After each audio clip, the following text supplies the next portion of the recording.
Hello dear students, আশা করি সকলে ভালো আছেন। আজকের এই একটি ভিডিও খুবই গুরুত্বপূর্ণ। এই ভিডিওটি আমাদের বেশিরভাগ কাজে লাগে রেওয়া মিলের মধ্যে। তো এই ভিডিওটি দেখলে আশা করা যায় আয় ব্যয়ের অগ্রিম বকেয়ার যেই কোন পাশে যাবে রেওয়া মিলের, এই ভিডিওটির মাধ্যমে আপনি সহজেই চিহ্নিত করতে পারবেন। দেখেন, প্রথমে যে ব্যয়ের যদি বকেয়া থাকে, যেমন বকেয়া বেতন, সেটা কি? দায়। সেটা রেওয়া মিলের ক্রেডিট পাশে যাবে। তো আপনি এভাবে মনে রাখতে পারেন, ব্যয় ব্যয়, আয় আয়, বকেয়া অগ্রিম বকেয়া অগ্রিম। তারপর হচ্ছে দায় সম্পত্তি সম্পত্তি দায়, ক্রেডিট ডেবিট ডেবিট ক্রেডিট।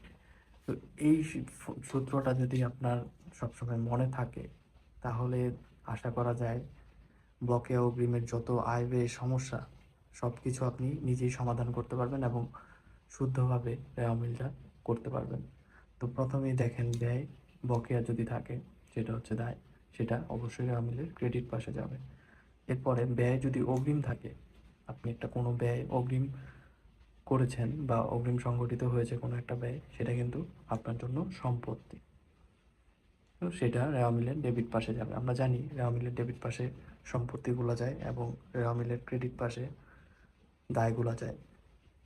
এরপরে যেই আয়, আয়ের বকেয়াটা উল্টা, সম্পত্তি, সেটা ডেবিট হবে।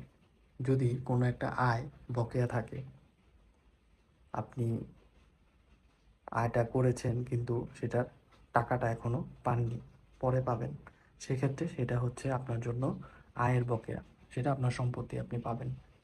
এর জন্য আপনি এটা রেওয়া মিলে ডেবিট পাশে বসাবেন। এরপরে যেই আয়ের যে বকেয়া, আয়ের বকেয়াটা এরকম। এখন দেখি আমরা লাস্টের যে ধাপটা, আয়ের অগ্রিম।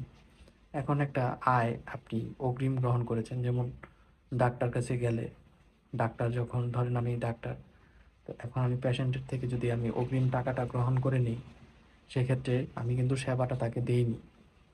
এর জন্য আমি যদি ডাক্তার হই, সেক্ষেত্রে আমার জন্য সেটা দায়, কারণ আমি টাকা নিয়েছি কিন্তু আমি তাকে এখনও সেবা দেইনি। তো আয় অগ্রিম যেটা আমার জন্য দায়, সেটা রেওয়া মিলের ক্রেডিট পাশে বসবে। আশা করা যায় এই সূত্রটা যদি আপনি মুখস্থ করতে পারেন, তাহলে অবশ্যই যে কোনো রেওয়া মিলের আপনি সমাধান করতে পারবেন। অন্তত এই কয়টা জিনিস ভুল হবে না।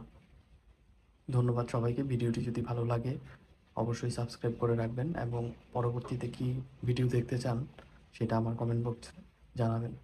ধন্যবাদ সবাইকে।